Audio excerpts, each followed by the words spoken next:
Troisième bloc d'entrevue en ce qui concerne le suivi du conseil de ville de la municipalité de Sainte-Catherine-de-Hatley pour le mois d'avril 2022. Monsieur Demers, on va faire ce bloc-là avec vous, donc maire de la municipalité. Quelques demandes de dérogation mineures ont attiré mon attention en regardant l'ordre du jour. Tout d'abord, il y a deux lots dont le propriétaire là, voulait subdiviser les lots en question en deux, donc pouvoir faire un 4 avec deux. Et au final, là, on a le comité chez vous, le comité d'urbanisme, qui semblait vouloir donner son aval à la chose, mais le conseil municipal, de son côté, dit non. Ce qui peut arriver, évidemment, c'est dans l'ordre des choses, mais ce qui est, somme toute, assez rare. Alors, qu'est-ce qui justifiait, quels étaient les arguments du comité d'urbanisme et pourquoi le conseil a refusé de l'autre côté? Bien, le conseil est beaucoup basé sur le 4000 mètres contigus construisibles, parce que ce lot-là a plus de 5000 mètres, si je ne me trompe pas. Mais ils disent, on essaie de voir à long terme, puis on sait qu'on a des problématiques. Si vous vous souvenez, le mois passé, on a accepté une demande près de la CPTAQ pour pouvoir mettre un champ d'épuration à l'extérieur de l'espace qui était prévu pour ça parce qu'il n'y avait plus d'espace sur le terrain. Alors donc, demander de mettre ça en milieu agricole, bien, c'est la même chose. Là, on se dit non, il ne faudrait pas commencer à avoir toujours la même problématique puis la pousser toujours à la génération suivante. Ça fait qu'on s'arrange pour avoir les 4000 mètres contigus quand ça n'atteint pas cette dimension-là. C'est assez clair pour le conseil présentement que c'est non. Et là, on ne l'atteignait pas ni dans un cas ni dans l'autre. Est-ce qu'après ça, de la manière dont les deux lots sont configurés, est-ce qu'il y aurait moyen plutôt que de faire 4 avec 2, est-ce qu'il y aurait moyen de faire 3 avec 2, puisque c'est le même propriétaire? Est-ce que c'est à l'étude par le proprio et par le conseil ou pas du tout? Bien, si je ne me trompe pas, c'est 3 lots. C'est un qu'on divise en deux, plus un de l'autre côté. C'est dans le fond, on parle d'îlots déstructurés. On passe par l'article 59 qui avait été choisi par la CPTAQ, des endroits où on avait le droit de bâtir. J'imagine qu'on va regarder exactement ce que vous expliquez là. Est-ce qu'on est capable de diviser autrement qui permettrait d'avoir ces distances-là? Et il y a quelque chose aussi à évaluer sur le frontage.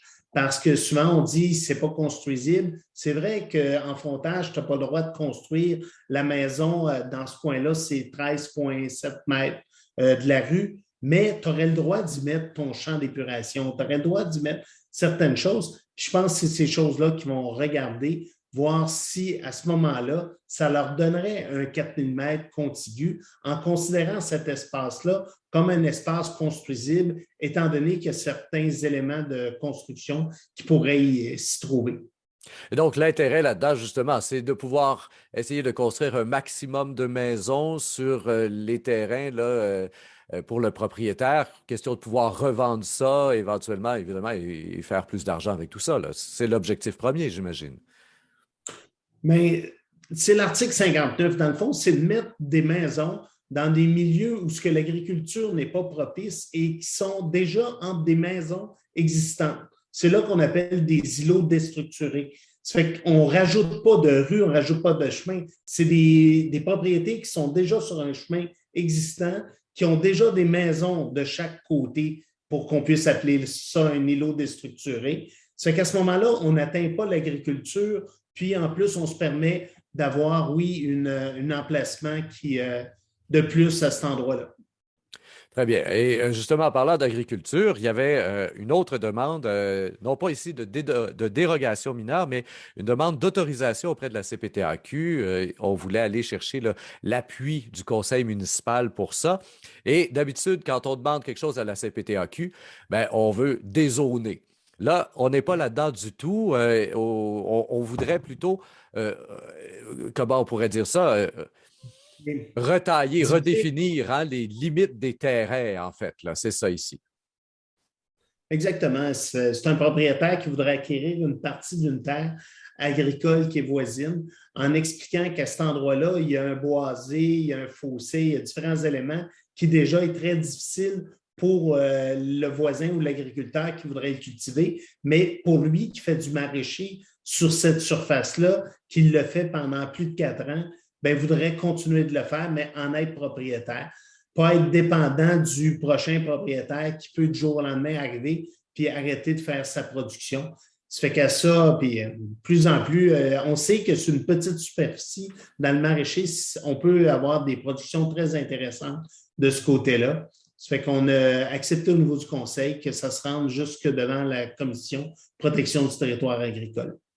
Et effectivement, hein, c'est quelque chose qui peut être très intéressant quand on parle de souveraineté alimentaire. C'est un des sujets dont on a beaucoup parlé depuis 2 ans. Est-ce qu'au niveau de la CPTAQ, on maintient cette vieille ligne traditionnelle là, où il faut que les terres soient les plus grandes possibles et donc très difficile d'accès pour les petits qui veulent faire du maraîcher local bio, surtout, c'est souvent ça qu'on voit présentement, là.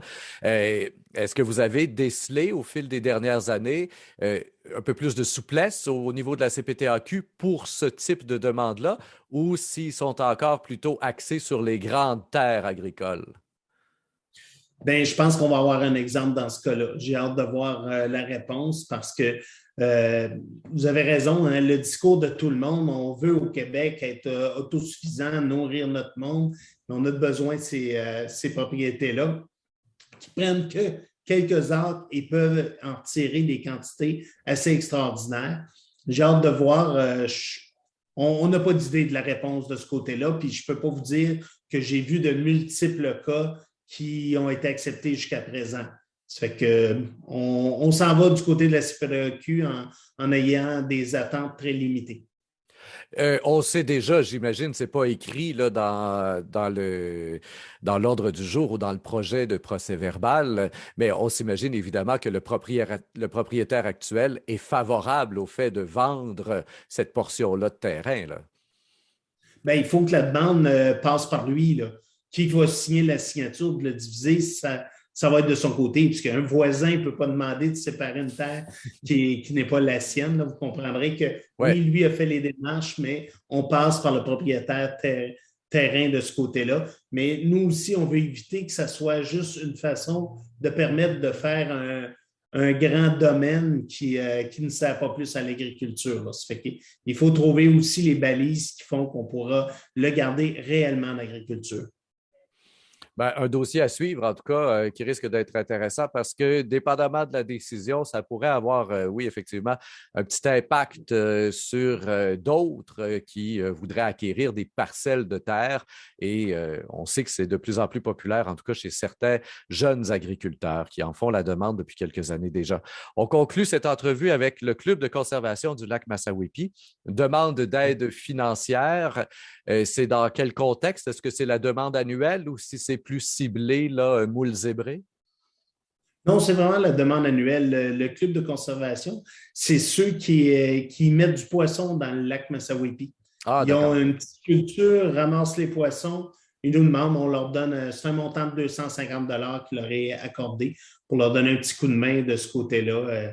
Je pense qu'ils donnent vraiment de l'oxygène et des poissons à ce lac. C'est magnifique.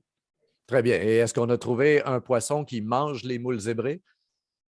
On cherche toujours une modification génétique possible de ce côté-là, mais ça serait bien pratique. Très bien. Alors, Monsieur Demers, maire de Sainte-Catherine de Hatley, merci bien pour cette entrevue. On se retrouve le mois prochain pour le suivi du Conseil de ville, comme toujours. Quant à vous, chers auditeurs, je vous invite à faire circuler l'entrevue sur Facebook, Twitter et autres réseaux sociaux. Au microphone, Rémi Perron.